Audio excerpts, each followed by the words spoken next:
UP के कौशाम्बी की police ने वह कर दिखाया जिसकी आम जनता को उम्मीद बिल्कुल भी नहीं थी। सिर्फ 24 घंटे में 11 लाख की लूट का न सिर्फ खुलासा किया बल्कि लुटेरों को उनके अंजाम तक पहुंचा दिया और साफ बता दिया कि कौशाम्बी में अगर लूट करोगे तो तुम्हारा स्वागत फूलों से नहीं सीधा गोलियों से होगा। अब अपराधी अस्पताल के बेड पर लेटे यही सोच रहे हैं कि भैया गलती काहे कर दी। कौशाम्बी पुलिस की इस तेज कार्रवाई ने जनता के दिल में भरोसा जगाया कि अब पुलिस पहले जैसी नहीं रही। वो दौर गया जब अपराधी वारदात करके गायब हो जाते थे। अब उत्तर प्रदेश में योगी राज है, अपराध करोगे तो अंजाम भुगतना ही पड़ेगा। 19 नवंबर को बुधवार शाम लगभग 6 बजे कौशाम्बी के सरायकिल थाना क्षेत्र के ईसीपुर गांव सराफा व्यापारी अंशु सोनी अपनी दुकान बंद कर घर लौट रहे थे। लेकिन जैसे ही अंशु सरिया पुल के पास पहुंचते हैं, एक बोलेरो वहां पहले से खड़ी होती है। गाड़ी के अंदर बैठे थे 5 बदमाश। जैसे ही अंशु सोनी गाड़ी के पास से गुजर रहे होते हैं कि बदमाश उनको रोक लेते हैं और सीधे पिस्टल तान देते हैं। न बोलने का मौका, न समझने का समय और न खुद को बचाने की कोई गुंजाइश अंशु सोनी को दिखाई दे रही थी।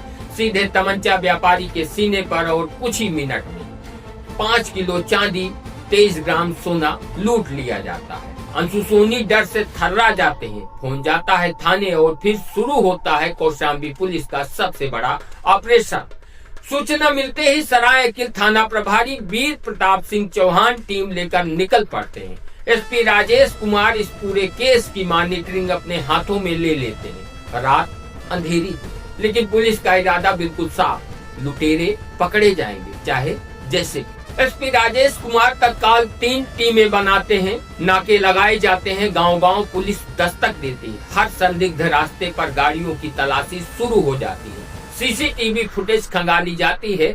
बोलेरो के हर मूवमेंट के छोटे छोटे सुराग जोड़कर उसकी दिशा तय की जाती है। पुलिस टीम हर मोड़ पर, हर चौराहे पर तैनात। अब अपराधियों का बचना लगभग असंभव दिखाई दे रहा था। घंटों की मेहनत मुखबिर की एक सूचना पर टिक जाती है। शाम करीब 7 बजे वो सूचना मिलती है जो पूरे ऑपरेशन का टर्निंग पॉइंट बन जाता है। मुखबिर बताता है कि बदमाश जुगराजपुर गांव के पास देखे गए हैं। पुलिस तत्काल वहां पर पहुंचती है। लुटेरे पुलिस को देखते ही भागने लगते हैं। चेतावनी दी जाती है, भागो मत, हथियार डाल दो। लेकिन बदमाश पुलिस पर फायरिंग शुरू कर देते हैं और फिर पुलिस भी जवाबी कार्रवाई करती है। कुछ ही मिनट में मुठभेड़ और 5 बदमाश दबोच लिए जाते हैं। मुठभेड़ में 3 बदमाश आकाश सेन, अर्जुन मेहतर, राम प्रकाश यादव, तीनों राजापुर चित्रकूट के निवासी हैं। गोली लगने से घायल हो जाते हैं। 2 बदमाश विपिन और सनी सोनकर निवासी राजापुर चित्रकूट को गिरफ्तार कर लिया जाता है। बदमाशों के पास से गाड़ी बरामद होती है, हथियार बरामद होता है और सबसे अहम व्यापारी से लूटा गया पूरा माल बरामद होता है। यह नतीजा पूरे जिले में एक अलग ही माहौल बना रहा है। अंशु सोनी के घर खुशी की लहर दौड़ जाती है जब परिवार को पता चलता है कि कौशाम्बी पुलिस ने बदमाशों को गिरफ्तार कर लिया है और उनके पास से जो सोना लूटा गया था उसे बरामद कर लिया है। परिवार कहता है पहली बार देखा है कि कोई केस इतनी तेजी से खुला। कौशाम्बी पुलिस ने भरोसा वापस लिया है।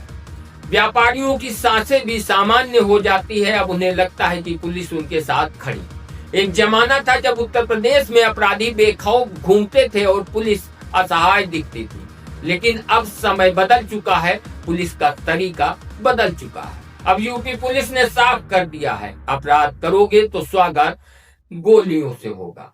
इस लूट को 5 अपराधियों ने मिलकर अंजाम दिया। 5 अपराधी चित्रकूट जनपद के निवासी। 3 के पैरों में गोली लगी है, अस्पताल में उनका इलाज चल रहा है और अब जब तक वो जिंदा रहेंगे अपने पैरों पर ठीक से चल नहीं पाएंगे। ना दोबारा अपराध करने की ताकत बची है और ना ही हिम्मत।